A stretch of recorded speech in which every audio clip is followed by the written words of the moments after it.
Buenos días, mi nombre es Fabio Leonel Gil Parada, yo soy gastroenterólogo epidemiólogo, actualmente presidente de la Asociación Colombiana de Gastroenterología.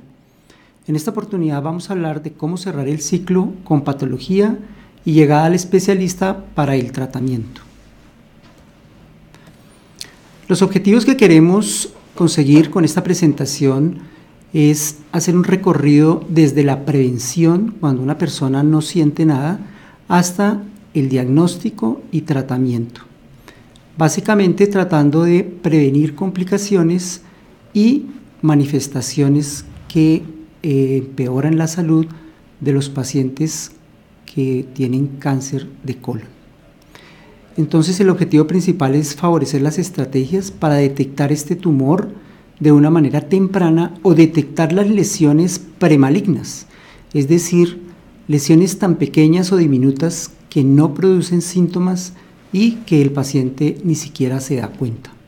Todo esto se puede descubrir mediante la realización de pruebas diagnósticas que el paciente tiene a su disposición y que todos los servicios de salud cuentan con ellas dentro de los planes de salud básico.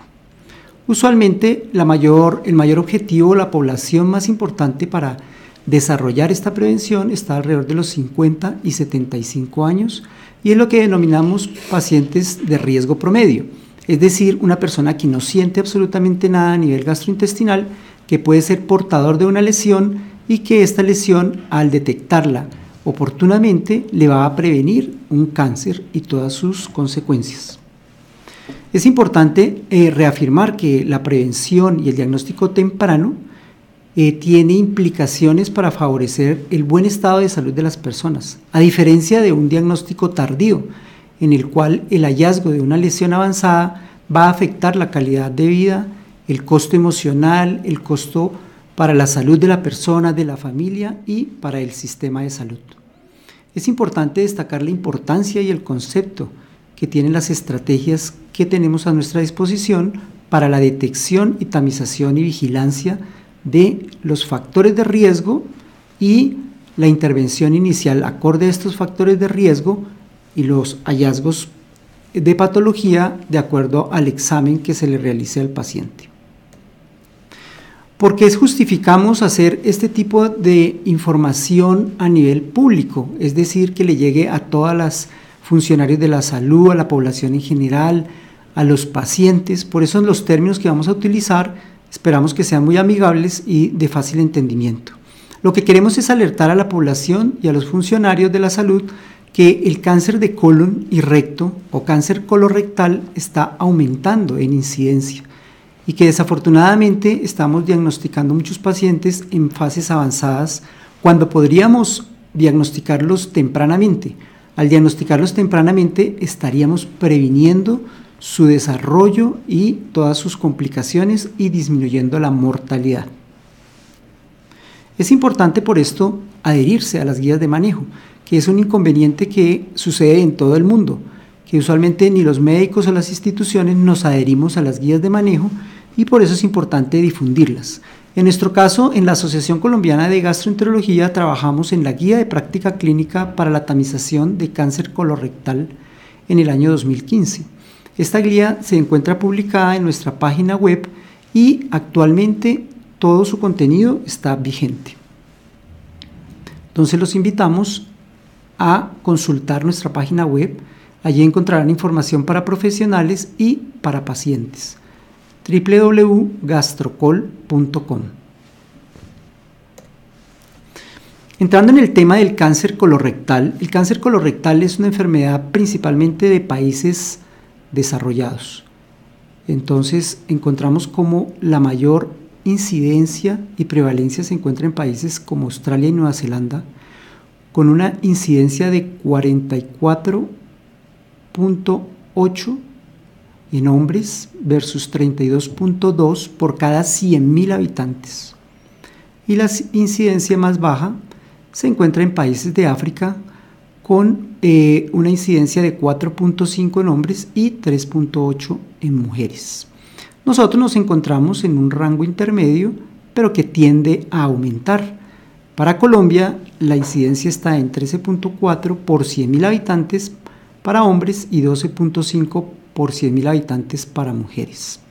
Es muy importante detallar acá cómo, a pesar de que es menor la incidencia, pero la mortalidad, que es la barra en rojo, también está muy alta.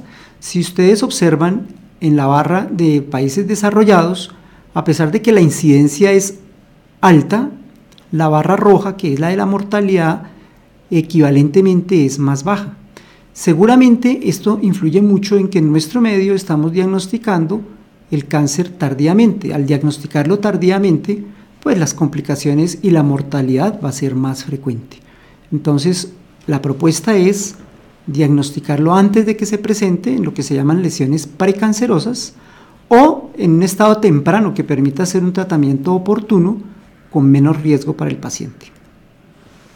En Colombia la incidencia, como a nivel mundial, es más frecuente en hombres que en mujeres. Para hombres está en 13.4 y para mujeres 12.5 por cada 100.000 habitantes.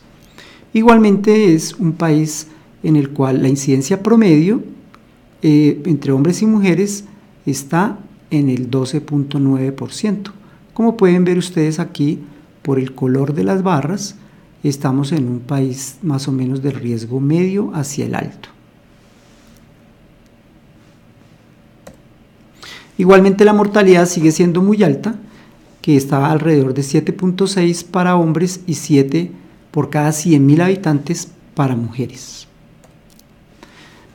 Este entonces constituye una de las causas más frecuentes de muerte por cáncer en Colombia. Para hombres está en cuarto lugar después del cáncer de próstata, el cáncer de estómago, el cáncer de pulmón y el cáncer de colon y recto. En otra oportunidad tendremos también el tema del estómago, porque en este caso es la segunda causa de muerte por cáncer y la segunda causa de incidencia de cáncer en Colombia, que también es un tema muy importante que podemos prevenir. En el caso de las mujeres ocupa el tercer lugar después del cáncer de seno y de cuello uterino en incidencia y mortalidad, como aquí lo pueden ver. Entonces es importante entender que la secuencia, cómo se desarrolla este cáncer de colon y recto. Inicialmente se desarrolla de lesiones diminutas que crecen a partir de la mucosa del colon y tienen un crecimiento progresivamente lento usualmente hasta que empieza a invadir la pared del colon. En el 85% de los casos se ha relacionado con alteraciones genéticas en la secuencia que llamamos adenoma-carcinoma. Entonces, ¿qué es un adenoma? El adenoma es un crecimiento anormal en la mucosa, esta sería la mucosa normal del colon, y aquí el crecimiento anormal, que usualmente se llama pólipo. Podemos hablar de lesiones polipoides y lesiones no polipoides. Las lesiones polipoides que tienen esta forma se llaman sésiles, que tienen esta base ancha, o pediculadas, como en este caso. Hagamos de cuenta como si fuera un champiñón, un hongo, que tiene este tallo. Entonces nosotros, al detectar esta lesión de una mucosa y diferenciarla de esta mucosa normal, podemos, durante el procedimiento llamado colonoscopia, retirar esta lesión y prevenir que esta lesión crezca, invada la mucosa y se convierta en cáncer. Aún así, hay lesiones que de pronto no son tan llamativas, pero el especialista bien entrenado puede detectarlas en un estado temprano. En este caso, tenemos el pólipo que hablamos, que es una lesión en este caso sésil, porque tiene una base ancha, pero resulta que ya en esta parte, casi microscópicamente ya se está empezando a desarrollar un cáncer temprano. Este es el momento también en el cual al resecar o quitar esta lesión, lo cual podemos hacerlo con un equipo endoscópico sin necesidad de cirugía, estamos curando al paciente y por eso la importancia de detectarlo en estos estados tempranos. Entonces, de manera ilustrativa, que era lo que veíamos anteriormente, en casos de la vida real de los pólipos, esta es una imagen que nos muestra el colon. Vamos a repasar un poco la anatomía. La parte final del intestino delgado se llama ilion. El ilion entra al colon por esta válvula que se llama la válvula ileocecal, a esta estructura que es donde comienza el colon, que se llama el ciego. Después del ciego sigue lo que se llama el colon derecho o el colon ascendente. Digamos que este sería el tránsito de la materia fecal cuando va saliendo. Después pasamos al colon transverso y posteriormente pasamos al colon izquierdo o descendente. Bajamos por el colon descendente y una parte del colon que se llama el colon sigmoide, que forma de S, y llega al recto, que tiene sus mecanismos de continencia antes de salir por el ano durante el proceso de la defecación. Entonces, este recorrido lo podemos hacer con un equipo también que se llama el colonoscopio. Es un equipo que tiene una cámara en la punta y que transmite toda la imagen de fibra óptica a una pantalla y a un computador. Y nos permite analizar minuciosamente toda esta mucosa. Si detallamos una de las partes del colon, en este caso, entonces esta pared del colon, que la vamos a ver de manera segmentaria, tiene una parte interna que se llama la mucosa. Los vasitos que se ven están en la submucosa, después sigue la muscular y está recubierta por esta parte que es la serosa, que es la capa más externa. El objetivo de la prevención es encontrar lesiones sobre esta mucosa, y de manera que las podamos retirar. Si no podemos retirar esas lesiones o si no las descubrimos, entonces estas lesiones van avanzando y van invadiendo la pared. Es decir, van comprometiendo la submucosa, la muscular, la serosa, y de ahí se pueden extender a los ganglios y de los ganglios invadir todo el organismo, que es lo que se llaman las metástasis. Entonces todo esto lo podemos evaluar mediante un equipo que se llama el colonoscopio y de manera retrógrada pasar por los segmentos que mencionamos hasta llegar al ciego. Entonces en esa evaluación es lo que corresponde a la colonoscopia, que es uno de los elementos o estrategias para la tamización. Entonces vamos a tamizar inicialmente o hacer un cribado o screening, como se dice en inglés, a personas que tienen riesgo promedio. ¿Qué son riesgo promedio? En nuestro país y usualmente en el mundo es alrededor de los 50 a 75 años. Aunque la persona no esté sintiendo nada, podemos hacer un examen que nos permita detectar estos pólipos que mencionamos o el cáncer que mencionamos en un estado temprano antes de que se manifieste. Entonces ahí es donde tenemos que trabajar con la población y con las instituciones para hacerle entender a los pacientes que aunque no sientan nada, este es un examen importante. Es por ejemplo como la citología. Las personas están muy familiarizadas con la citología, con la mamografía, y hay conciencia de que se pueden realizar estos exámenes aunque no sientan nada, y esto ha disminuido mucho la presentación y las complicaciones del cáncer en estos sitios. Entonces el objetivo de esta información es que la colonoscopia, un examen que se llama sangre oculta en materia fecal, también pueden lograr que se prevengan las complicaciones de estas lesiones y podamos disminuir la afectación del paciente, su compromiso general, y además en medio de todo pues también va a ser más económico para el sistema, porque vamos a invertir menos en cirugías, en radioterapias, en quimioterapias, y lo más importante es que vamos a favorecer la calidad de vida de las personas y de su familia, porque no se van a ver afectadas por una enfermedad maligna o una enfermedad avanzada. Entonces aquí tenemos unas referencias médicas, y de toda la literatura que hay a nivel mundial se ha demostrado que definitivamente estas campañas de tamización y de prevención disminuyen la incidencia, o sea el número de casos nuevos, disminuyen la morbilidad, es decir, todas las complicaciones y manifestaciones de la enfermedad, y disminuyen la muerte por cáncer de colon y recto. Como habíamos mencionado previamente, CCR quiere decir cáncer colorectal. Entonces, podemos afirmar que el cáncer colorectal es una enfermedad prevenible, y eso es lo que queremos transmitir, prevenir y que no aparezca esta lesión, porque la podemos eliminar en una etapa temprana. Y esto debe ser de pleno conocimiento público, no solamente entre médicos. Entonces lo que estamos haciendo aquí es transmitiendo un mensaje que le llegue a la población en general, no solamente en el contexto de los congresos o la parte técnica para los médicos, sino que una persona que pueda recibir esta información entienda que puede acudir a su médico o puede acudir para hacerse un examen de prevención. Y se ha demostrado que al prevenirla pues va a disminuir la carga de la enfermedad. Pero uno de los problemas que vemos en Colombia y a nivel mundial es que el nivel de participación es bajo. Es decir, a pesar de que está el recurso disponible, de pronto hay falta de conocimiento de la población general y no se utilizan estos recursos y las personas, por diferentes motivos que vamos a analizar ahora, no acuden a realizarse estas pruebas. Entonces, lo que queremos nosotros es favorecer lo que se llama la tamización, el screening o el cribado. Para favorecer esto necesitamos conocer que hay unos facilitadores, pero también hay unas barreras. Entonces, el objetivo es sensibilizar, crear conciencia de que esto está pasando.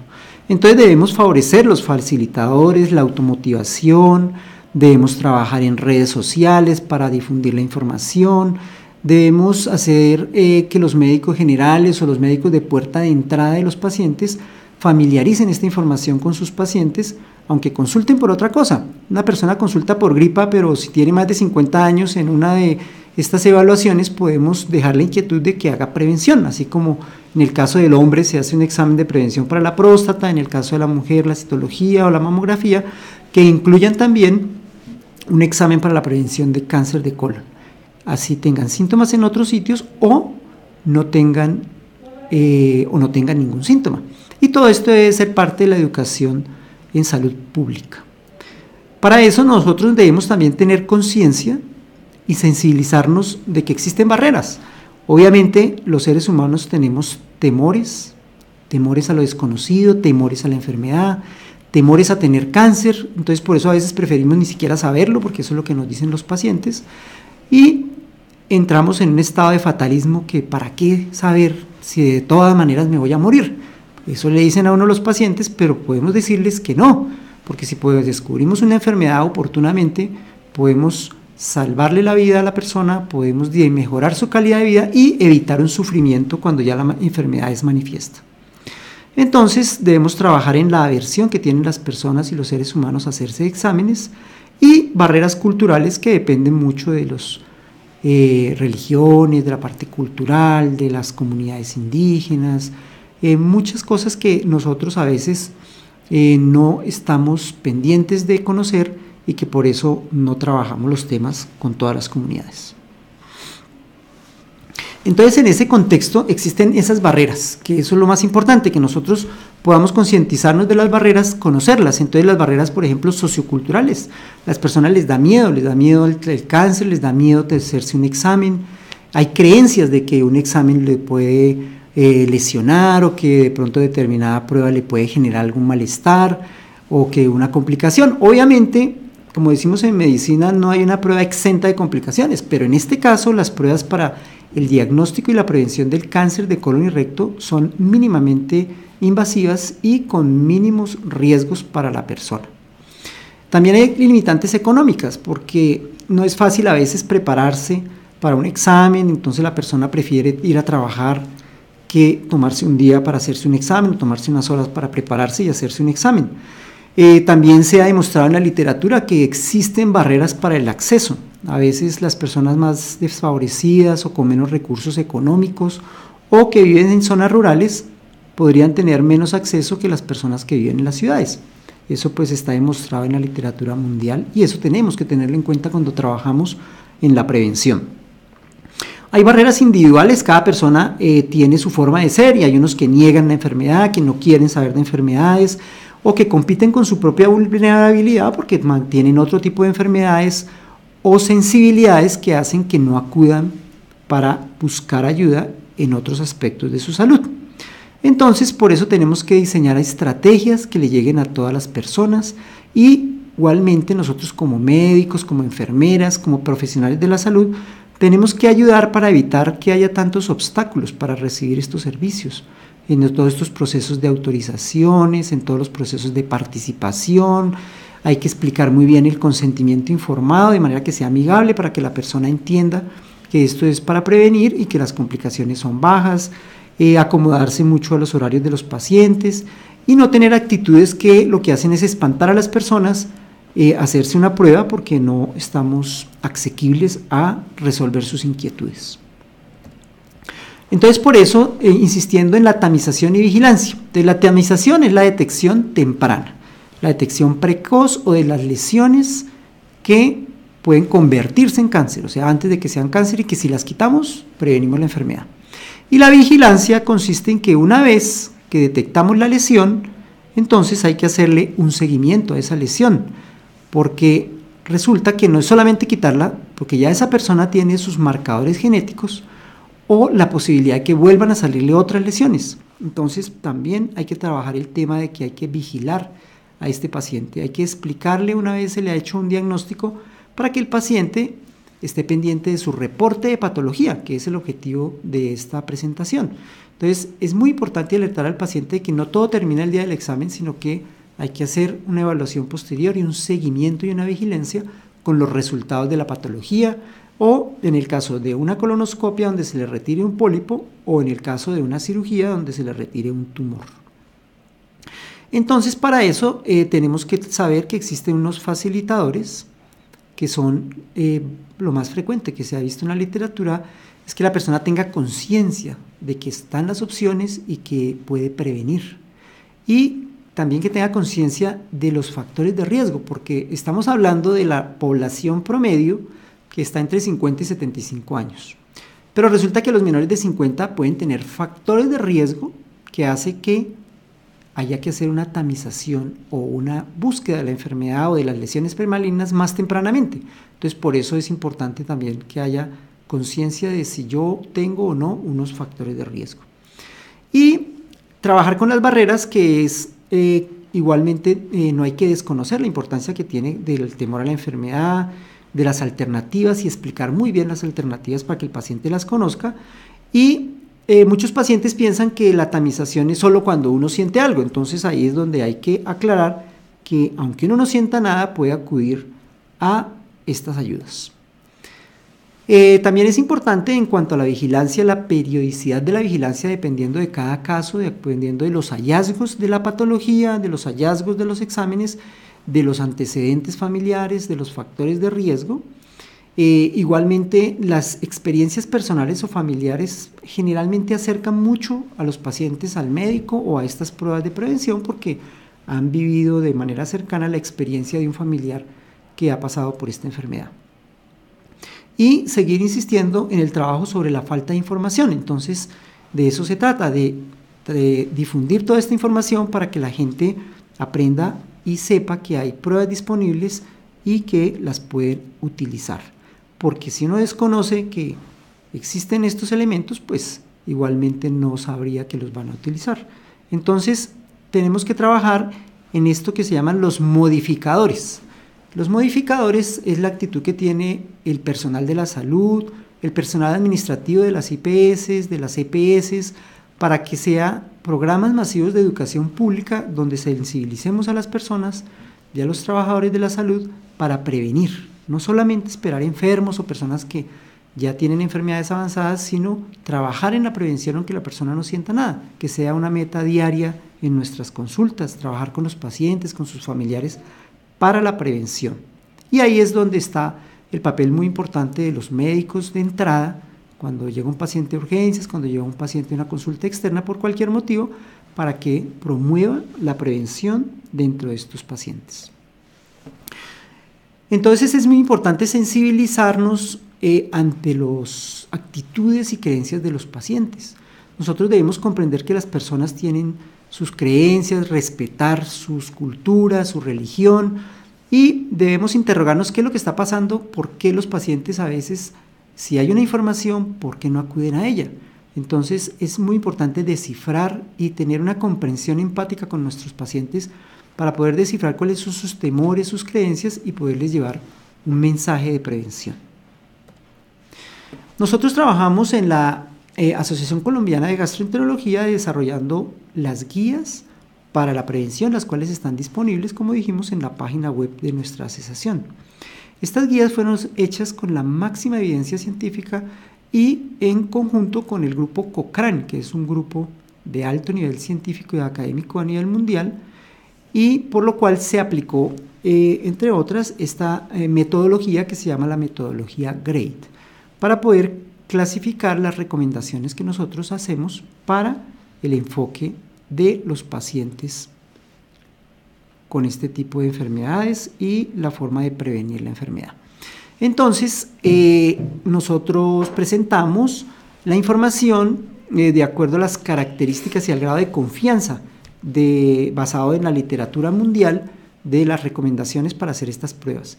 La clasificación básicamente va de la clasificación A a la D, de acuerdo al grado de confianza que tiene el resultado de las pruebas que se realizan en la literatura publicada, donde dan su efectividad. Es decir, que un grado de calificación A quiere decir que el juicio y la evidencia más alta es la mejor evidencia que hace que uno confíe en los resultados de ese estudio, que nos va a decir que, por ejemplo, una colonoscopia disminuye la mortalidad del cáncer de colon, disminuye la incidencia de cáncer de colon.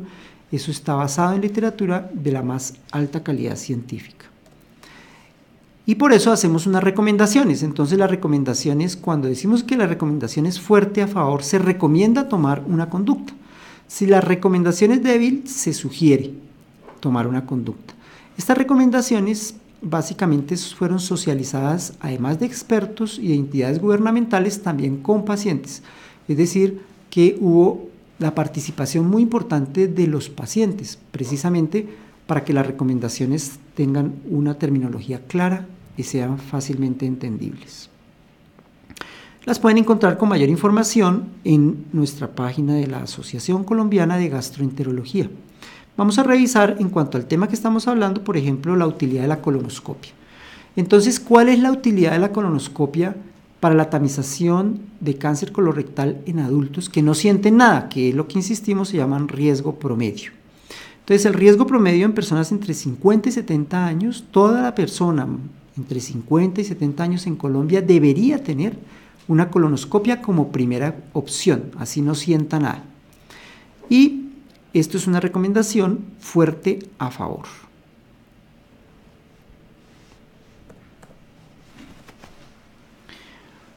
Se recomienda brindar una información detallada del procedimiento para que el paciente entienda adecuadamente qué es lo que le estamos y qué es lo que le vamos a hacer. Entonces debe haber una clara explicación del procedimiento, las indicaciones, las complicaciones que son mínimas y los resultados que se espera obtener, que en la mayoría de los casos son lesiones tempranas que se pueden tratar con el mismo procedimiento y prevenirle el cáncer al paciente. De todas maneras, se recomienda como punto de buena práctica la selección de la prueba en conjunto con el paciente, porque existe la colonoscopia, existen los estudios radiológicos y existe la prueba que se llama sangre humana en materia fecal.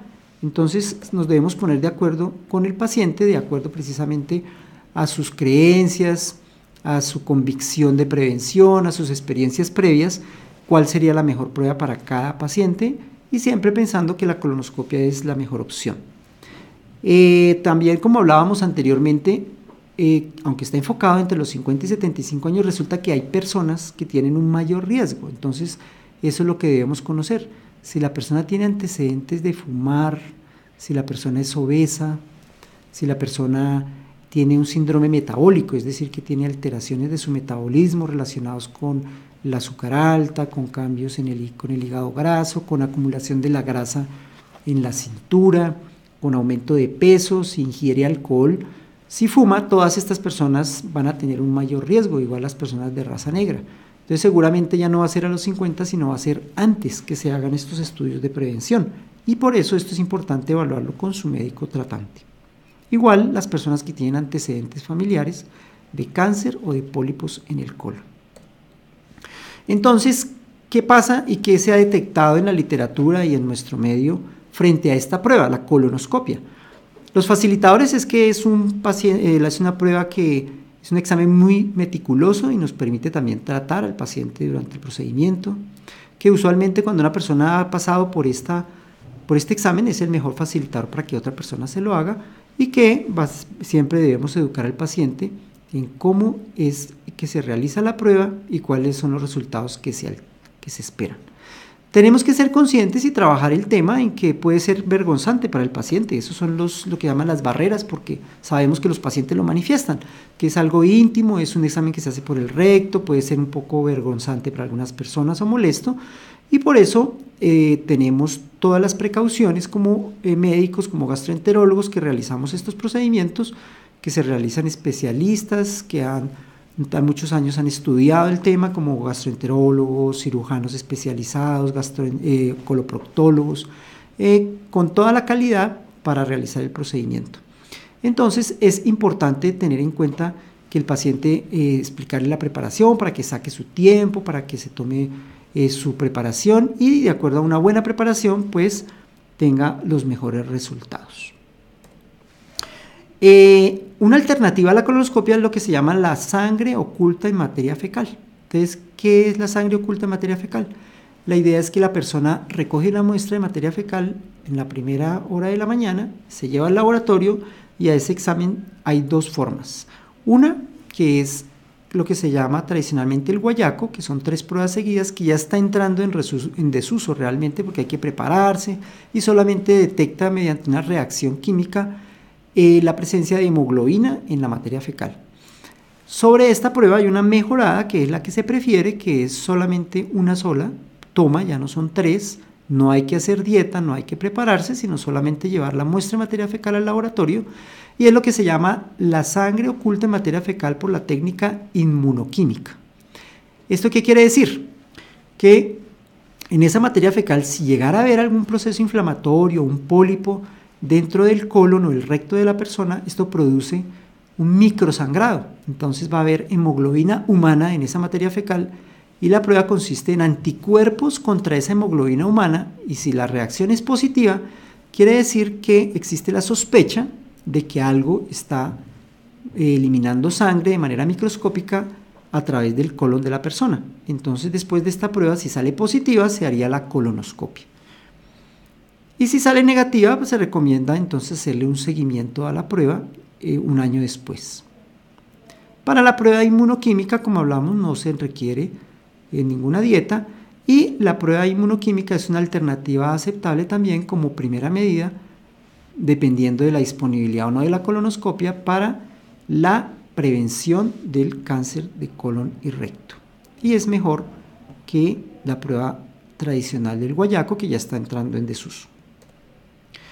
Entonces, los facilitadores para una prueba de materia fecal es que usualmente es un examen no doloroso porque solamente recoger la muestra, aunque hay personas que tienen barreras en cuanto a la manipulación de la materia fecal por higiene, por tabú, entonces eso también es muy importante conocerlo para explicarle al paciente. Es curioso que aunque estas pruebas están fácilmente disponibles en todo el país, en todo el mundo, en la encuesta nacional de demografía y salud que reportó el Ministerio de Salud y Protección Social en el año 2015, evaluando personas que son las directamente implicadas, digamos, o las beneficiadas con estas pruebas, se encontró que solamente el 24.9% de las mujeres habían escuchado la prueba y que solamente el 8.6% se han realizado una prueba de materia fecal para buscar sangre oculta. Igualmente en los hombres la participación es baja, solamente el 30% la conocen y solamente un 7% se han hecho un examen de materia fecal en este rango de edad de los 50 a 69 años. Entonces, como vemos, son pruebas que están disponibles, pero la gente no las utiliza, o sea que el acudir a estos servicios de prevención es muy bajo en nuestro medio y eso es lo que queremos cambiar, que aumente la prevención en lugar de los diagnósticos tardíos. Entonces, también existen otras pruebas que de pronto las personas por temor a los exámenes como una colonoscopia pueden acudir a un examen radiológico que se llama la colonografía, que es un examen donde mediante un medio de contraste y la toma de radiografías, que es como una escanografía, se puede también encontrar lesiones, aunque no es la prueba de elección de primera opción, es una alternativa cuando la persona de pronto por algún motivo no desea que se le haga una colonoscopia o por ciertas condiciones de su estado general, no se recomienda hacer el procedimiento.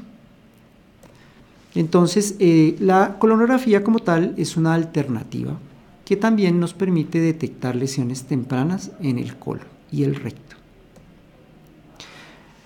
Entonces, después de que se ha hecho la persona una tamización, ¿qué vamos a hacer? Entonces, si le sale el resultado positivo, pues se le hace un tratamiento. Si le sale el resultado negativo, ya se le puede hacer, si fue una colonoscopia, se le haría a los 10 años. Es decir, que si uno tiene en una persona entre 50 y 75 años una colonoscopia inicial normal, ya no se necesita hacérsela sino hasta dentro de 10 años. No se recomienda después de los 75 años ya estas pruebas de tamización, a menos de que el paciente tenga síntomas, porque usualmente ya las personas mayores de 75 van a tener como ciertos factores de riesgo para otras enfermedades que podrían ser una limitante para la realización de los procedimientos, y la presentación como primera medida o como casos nuevos de cáncer de colon es más baja. Entonces es muy importante que, como hablamos, si la primera elección es la colonoscopia, entonces debemos explicarle muy bien al paciente su preparación, y si por algún motivo no fue adecuada la preparación y durante el examen no se vio adecuadamente, el médico que hace el procedimiento le va a explicar al paciente la necesidad de usualmente hacer un procedimiento de control al año si el paciente no estaba bien preparado. Por eso en otra de las intervenciones hablamos e insistimos mucho en la preparación para este tipo de procedimientos para que sean exitosos. Entonces, ¿qué hacemos en los pacientes mayores de 50 años? Si el paciente es mayor de 50 años en cuanto al cáncer de colon y no siente nada, se le recomienda hacerse una prueba de prevención. La primera prueba de prevención es la colonoscopia.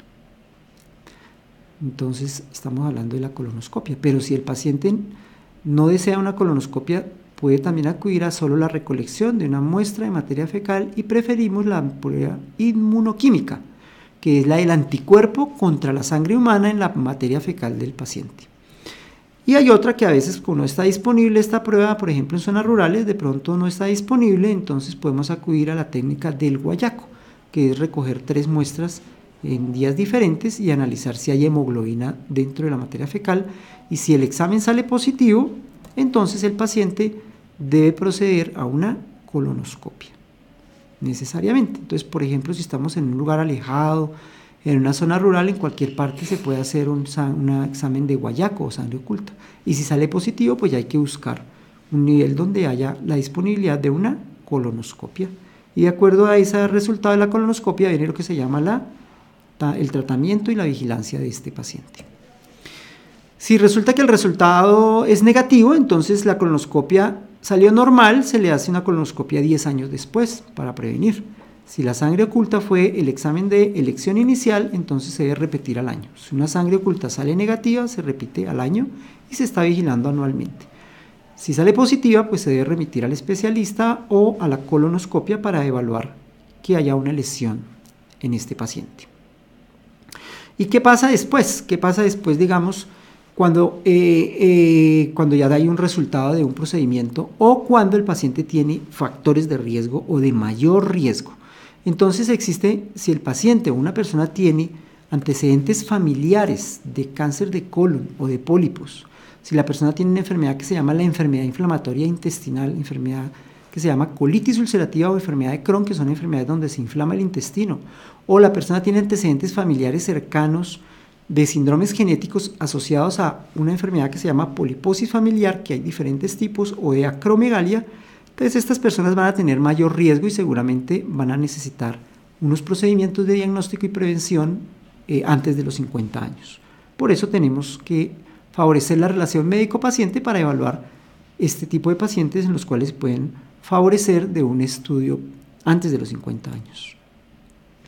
Entonces, no todo termina el día que la persona afortunadamente decidió hacerse su tamización o su prueba de prevención, llega, se hace su procedimiento de colonoscopia, seguramente va a encontrar un profesional que le explica el procedimiento. Después del procedimiento con el paciente y su familia le explicaría los resultados, y de acuerdo a esos resultados el paciente siempre debe volver a consulta con su médico tratante o con un especialista para evaluar el resultado de la patología, si hubo un hallazgo positivo. Si hubo un hallazgo negativo, es decir, si no se encontró nada, igual el paciente debe seguir en sus controles médicos para saber en qué momento se hace otro control de colonoscopia, como dijimos, si es negativa a los 10 años o si era un examen fecal cada año. Entonces, es importante asegurar que el paciente regrese a la consulta y si se tomaron muestras, que haya un resultado de patología, evaluar ese resultado de patología, porque acorde al resultado de la colonoscopia y al resultado de patología viene el proceso de vigilancia. Entonces, es responsabilidad usualmente compartida de informarle al paciente que hizo el médico que hizo el procedimiento y el médico que remitió el paciente para el procedimiento para tomar una conducta posterior. En ese contexto también es muy importante que haya una muy buena comunicación entre el especialista que realiza el procedimiento y el patólogo, es decir, el que analiza la pieza. Puede ser una pieza quirúrgica resultado de una cirugía o una pieza que se llama un estudio histopatológico resultado de un pólipo que se haya retirado durante una colonoscopia o en algunos casos se haya tomado una biopsia. Por eso es muy importante que el paciente siempre pregunte y también es muy importante que el médico le explique al paciente los resultados del procedimiento, porque puede ser que, por ejemplo, durante el procedimiento se encontró una lesión grande que solamente se le tomó una biopsia, entonces el paciente se va a ir con su estudio de patología pendiente, pero la lesión no se le quitó en ese momento porque era una lesión que requiere un procedimiento posterior. Entonces siempre es muy importante consultar nuevamente con el resultado de la colonoscopia y con el resultado de la patología y que haya una comunicación entre el profesional que hace el procedimiento y el patólogo para poder definir la conducta que sigue después de estos hallazgos. Ya insistimos en que para la vigilancia posterior, después de que se le ha diagnosticado, por ejemplo, a una persona un pólipo y se le ha retirado, o se le ha diagnosticado un cáncer y la persona ha recibido un tratamiento quirúrgico o una quimioterapia o una radioterapia, viene una estrategia de vigilancia o de seguimiento y el principal elemento o la principal prueba indicada es la colonoscopia. Entonces esta colonoscopia va a tener unas indicaciones y unos intervalos de acuerdo a los hallazgos. Para eso existen publicaciones, existen unas tablas muy bien elaboradas dependiendo de cada paciente y eso está en conocimiento de los profesionales que realizan colonoscopia, de los profesionales cirujanos, médicos internistas, médicos generales que evalúan estas guías de seguimiento. A manera de resumen, solamente vamos a hablar de que es muy importante un programa de seguimiento que sea un programa que sea desarrollado dentro de cada institución prestadora de servicios, dentro de cada EPS, para que haya un seguimiento óptimo de estos pacientes. Es decir, desde la prevención, la promoción de estos exámenes de prevención, hasta el diagnóstico y el seguimiento y tratamiento de estos pacientes. Porque el seguimiento tardío, si no existen estos programas, entonces la lesión puede volver a aparecer otro tipo de lesión o la lesión puede complicarse. Entonces, insistimos mucho en estos programas de prevención. Entonces, se ha demostrado que tienen más riesgo de padecer cáncer avanzado porque no hay seguimiento en estos lineamientos en cuanto a consultar con la patología o si no hay un buen seguimiento del paciente. Se ha demostrado que, por ejemplo, en el caso de las personas que viven en zonas alejadas, en zonas rurales, o los pacientes que en la colonoscopia se les encontró un adenoma de alto riesgo, estos pacientes van a tener más riesgo de que tengan una recaída de la enfermedad o una complicación de la enfermedad. Por eso es muy importante el seguimiento posterior y como hablábamos anteriormente, hay muchos lineamientos que los vamos a resumir. Entonces, ¿quién tendrá, después de un diagnóstico inicial de un pólipo o de una lesión temprana, hay que hacer una resección de ese pólipo o hay que hacer una resección de ese cáncer temprano que se puede hacer en la mayoría de los casos mediante una colonoscopia? Es decir, sin cirugía, sin bisturí. Y el paciente al otro día está completamente recuperado y no siente nada. Habrá casos que hay que llevar a cirugía. Entonces también dependiendo del resultado de la cirugía, el paciente va a necesitar un seguimiento posterior. ¿Cuáles son los pacientes que ante un hallazgo positivo durante una colonoscopia van a tener mayor riesgo y a los cuales pues obviamente hay que hacerles un seguimiento más estrecho? Entonces, por ejemplo, si a un paciente se le encontraron más de 3 adenomas, adenomas son estos pólipos que mostramos anteriormente, que son crecimientos anormales de la mucosa en forma de masas.